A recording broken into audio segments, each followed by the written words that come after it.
Okay, viewers, this is Dr. James VONDUTCH speaking, otherwise simply known as Dr. James Vond. And today's date is 11th of September 2025. That's 9/11/25. And in this video, I'll be going through some facts that I've mentioned also in my social media sites. And just like to confirm once again that I was rendered homeless and forced to sleep rough in my car, and that ordeal lasted for a distressing plus 13 months before I was eventually discovered by the homeless outreach workers and offered supported housing. And a place like this, for instance, where I am right now. And what I need to confirm in this video is, first of all, the administrators or the perpetrators at the time who were responsible for those actions. And obviously, it was Coventry County Court and their judges that authorised that action and allowed Citizen Housing Group to seize my house and evict me as well with eviction orders, as well as possession orders, and that allowed them to seize the house. And also, they had actions to change the locks via the bailiffs, so I couldn't go back into the house. And that was all carried out with instructions from Coventry County Court and their judges, and with effect from the 26th of April 2023. That's where it boils down to, those acts, obviously, which rendered me homeless. And that's the important fact. And who were the administrators? Well, I did speak to the local MP at the time. Her name was Zara Sultana, and she was a member of the Labour Party. And it should be remembered that the Labour government was in control locally, although it was a Conservative government nationally at the time. And also, what needs to be remembered was the Prime Minister at that time, nationally, was Rishi Sunak. So this all occurred during that time, during the reign of Rishi Sunak, the Conservative MP. So I don't know what was happening there. Maybe they used his background or something, to get rid of me. But it happened under his pretense, and also under Zara Sultana, the local Labour MP for the area here that where I lived. And I did approach her, but she was unable to get me housing on that day when I was rendered homeless. And that should also be mentioned. So those people were there in terms of politically speaking activities, who were there, who were responsible. So that needs to be mentioned to my viewers, who was in charge in terms of MPs and prime ministers at the time. So the MP at the time here was Zara Sultana, and I did approach her, and I was on the phone to her frantically all day on the day I was rendered homeless, and even she couldn't arrange for suitable accommodation for me to go to, and I had to sleep rough in my car, not only on that day but for plus 13 months before I was eventually discovered by the homeless team. It was obviously a horrendous ordeal, and it shouldn't have really gone on for that long, and really a month at the most would have been just about tolerable, but it went on beyond that. It was plus 13 months, so it's one of those worst scenarios, like that James Bond torture scene when he's in the G-force tester, going around and around, and obviously they say 3G is equivalent to takeoff forces, gravitational forces when you take off, and most people pass out at 7G. That's what the instructor tells him, and 20G would be fatal.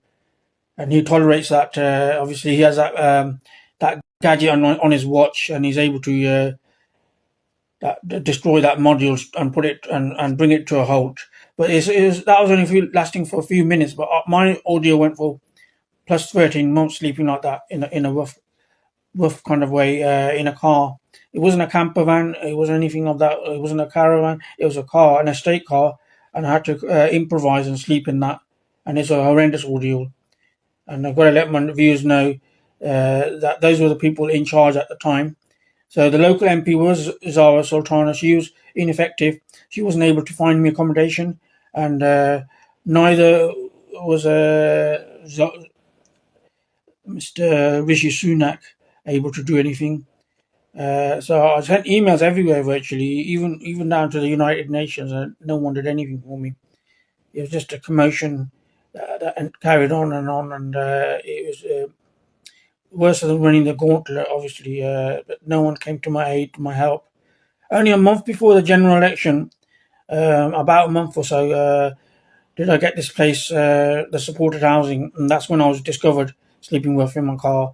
So that was in May 2024, just over a month before the general elections took place. So there might be as politically timed, but that was a long wait just to get supported housing in the local area, and there's horrendous, obviously, audio, like I said, very distressing and very traumatic as well, and obviously not good for my health either. And it was virtually like sleeping in a coffin box for 13 plus months. That's how bad it was. And anyway, it's not for humans. The way they wouldn't treat humans like that normally, but they treated me worse than an animal, obviously, making me sleep rough in a car. And they didn't even offer me camper vans or caravans or anything like that. They said the onus is on me to find my own accommodation. That's all they said. That was a Coventry County Court. They should have insisted on adequate provisions to provide an alternative place of abode to go to before evicting me from that house. They were so desperate and in a rush to get rid of me out of the house at all costs, without any regard for my well-being or safety. And they jeopardised my safety and health and well-being by doing that stupid act, by evicting me.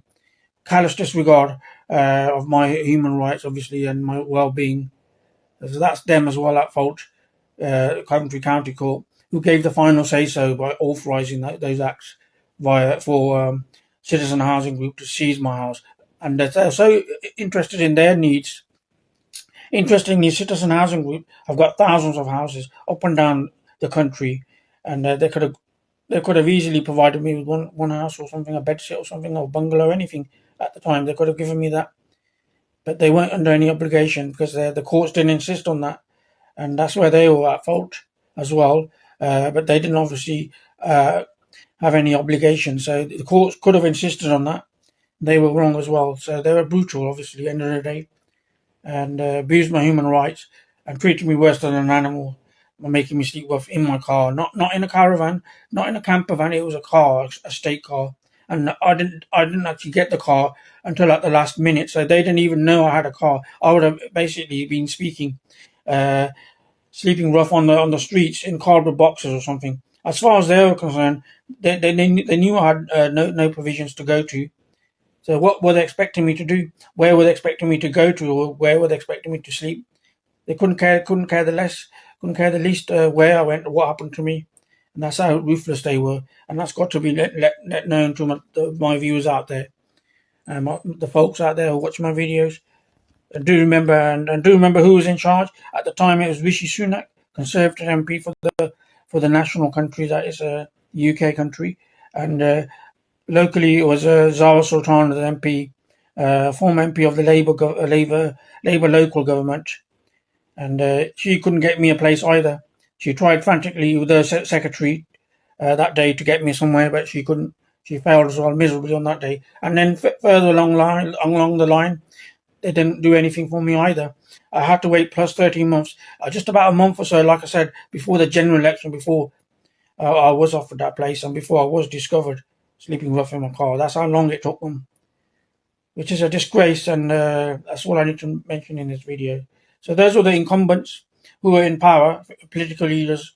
It's got to be mentioned who were there in control at that time, and not anyone else. So it happened under their reign, if you like. Dr. James, Dr. James VONDUTCH, or Dr. James Wand on 9/11/25.